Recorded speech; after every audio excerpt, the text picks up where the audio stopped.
Back to this another episode of सवाल सटे, जहां आपके सवाल और मेरे जवाब। पर इस एपिसोड में मैं बहुत सारे सवाल नहीं, मैं एक बहुत इंपॉर्टेंट सवाल जिसका रिसेंटली 3 से 4 दिन पहले पोल डाला था, उसका जवाब देने वाली हूँ। स्क्रीन पे आप देख रहे होंगे, क्वेश्चन पूछा गया था कि कैट ओवर हो गया है, आप सबसे बड़ी प्रॉब्लम क्या फेस कर रहे हो। We will address all of those in a video, so choose your struggle. जहाँ पे 62% वोट मिले हैं कि मैं लॉस्ट हो चुका हूँ, नेक्स्ट एग्जाम जैसे जैट हो गया, एनमैट हो गया, स्नैप हो गया, मैं कैसे प्लान करूँ। 23% बच्चे हैं जो कंफ्यूज है कौन से कॉलेजेस में अप्लाई कर रहे हैं। वरीड 14% है बिकॉज ROI और प्लेसमेंट का आइडिया ही नहीं है, और 2% बच्चे हैं जो अपना कमेंट करके प्रॉब्लम पूछेंगे। तो 62% बच्चे जो लॉस्ट हैं दूसरे एग्जाम्स में और समझ में नहीं आ रहा कैसे प्लान करें, हम उनकी बात करते हैं। तो दूसरे बच्चे जो लॉस्ट हैं, मुझे ऐसा लग रहा है कि उन्होंने कहीं ना कहीं कैट दिया है। होता क्या है, जब आप पहली बार कोई एग्जाम दे रहे होते हो ना, तो कई बार पैनिक इश्यूज भी बहुत सारे होते हैं बिकॉज आपने इन रियल सिचुएशन देखी नहीं है और आप उस टाइम पे अडेप्ट नहीं कर पाए, राइट। तो पहले तो अपने कैट एग्जाम पेपर के साथ बैठना है, आंसर की देखनी है एंड एनालाइज करना है that what went wrong and what went right. This is something which is very important because किसी भी एंट्रेंस एग्जाम में जो स्कोर करने का तरीका होता है दैट इज थ्रू मॉक्स। मॉक्स देना इंपॉर्टेंट नहीं है, देने से ज़्यादा मॉक्स देकर एनालिसिस करना जो है वो इंपॉर्टेंट है। And this is being said bye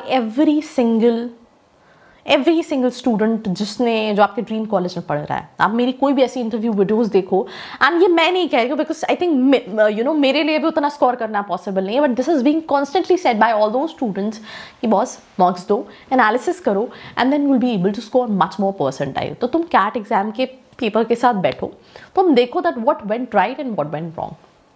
अब तुमको समझ में आएगा तो दिस व्हाट वेंट रॉन्ग, ठीक है। अब जैट भी जो है वो काफ़ी डिफिकल्ट लेवल ऑफ एग्जामिनेशन है, जैसा कैट होता है। It's not moderate level of examination, that is something you need to understand. तो उसका सिलेबस तुमने समझा, तुम्हारे पास इसके लिए भी बहुत ज़्यादा टाइम नहीं है, तुम्हारे पास टाइम है रिविजन का। तो जो गलतियाँ तुमने कैट एग्जाम में की कि अच्छा यहाँ पे ये वो चीज़ें तुम इम्प्रोवाइज जैट में कैसे कर सकते हो। बिकॉज मेजरली जितने भी एग्जाम्स होते हैं उनका जो कोर होता है वो कहीं ना कहीं बहुत ज़्यादा सिमिलर होता है, बहुत फ़र्क नहीं होता। आप लेट्स इन केस मैं एग्जाम्पल दे रही हूँ कि मैंने ये ड्रेस पहन रखा है, मुझे इसका गेटअप चेंज करना है, तो सिर्फ मैं टॉप चेंज कर लूँगी तो हो सकता है गेटअप भी चेंज हो जाए, बाकी सारी चीज़ें चेंज करने की ज़रूरत नहीं। उसी तरह से जो कुछ चीज़ें अलग हैं जैट की, वो अगर आप कैट के अपनी जो प्रिपरेशन उसके साथ फिट इन कर दोगे तो आपका जैट का भी रिविजन प्रॉपर्ली हो जाएगा। तो पहले कैट का एनालिसिस करना, देन सेकेंडली उन सारे एग्जाम का फॉर्मेट समझना। जैसे स्नैप जो है वो स्पीड टेस्ट होता है, तो वहाँ पे आपको प्रैक्टिस किसकी करनी है, स्पीड की प्रैक्टिस करनी है। एनमैट एक अलग लेवल का एंट्रेंस एग्जाम है, बट जैट अगर हम बात करें तो जैट जो है मोरलेस कैट की तरह ही एग्जामिनेशन है जो कि टफ होता है। तो एनालिसिस करो, रिविजन करो। तुम सोचो कि तुम किसी चीज़ पे thoroughly from scratch go through कर सकते हो, that's not at all possible, right. Possible है तो अभी के टाइम पे तुम एक आध जैट का मॉक लगा सकते हो और वहाँ देख सकते हो कि रियल टाइम सिचुएशन क्या बन रही है, तुम कितना स्कोर कर पा रहे हो, क्या गलती हो रही है, और इस अकॉर्डिंगली उस सेक्शन का रिविजन तुम ज़्यादा कर सकते हो। अपना टाइम स्केड्यूल प्रॉपरली बनाओ, राइट, कि तुम्हें 8 घंटे देने हैं, 10 घंटे देने हैं, 12 घंटे देने हैं, because you don't have much of time. CAT हो चुका है, फिर सारे एग्जाम जो है लाइन से हैं।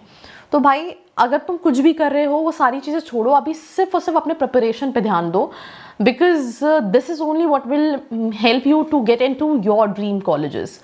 तो जो निकल गया वो निकल गया। Plan, analyse, section wise revision, हर चीज़ को टाइम दो। तुम्हारे वीक सेक्शन को ज़्यादा टाइम दो, तुम्हारे जो स्ट्रॉन्ग सेक्शन है उनको प्रॉपर्ली रिवाइज करो। इसके साथ साथ रिविजन करते टाइम शॉर्ट नोट्स बना के चलो, जो तुम लास्ट के 5 दिन 10 दिन में एनालाइज करोगे, क्योंकि उस टाइम पे ये रिविजन भी पॉसिबल नहीं हो पाएगा। Be you just have a month for your XAT 2026, so all you need to do is this.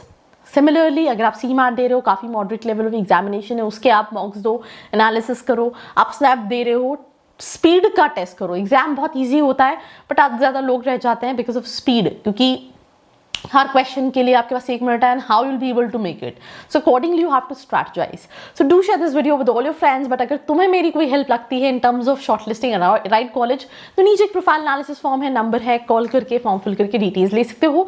या फिर अगर तुम अपने परसेंटाइल पे एक सही कॉलेज जाना चाहते हो तो you can go to a website which is studentcovery.com।